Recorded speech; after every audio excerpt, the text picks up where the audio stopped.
Ayan mga idol, magandang tanghali. So magluto dito karon og kuan idol, gulay. So upo atong gulay karon mga idol. Since wala tayong maisip na ibang panghalo, so naisipan ko karne norte na ihalo sa upo natin. Kasi wala tayong sardinas.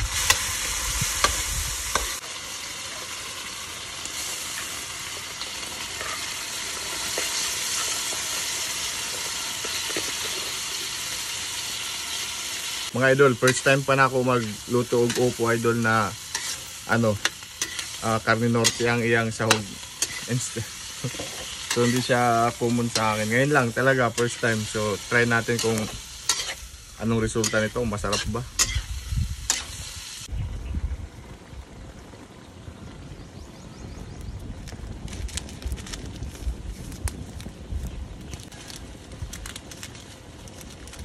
Salamat dahil sa nagkatagog upo idol.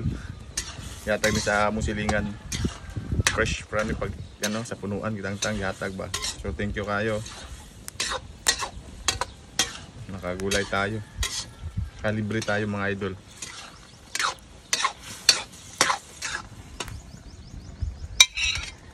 Ilagyan ko pala siya ng siling haba at saka siling labuyo mga idol para medyo manghang ng kaunti. Kaunti lang naman, slight lang.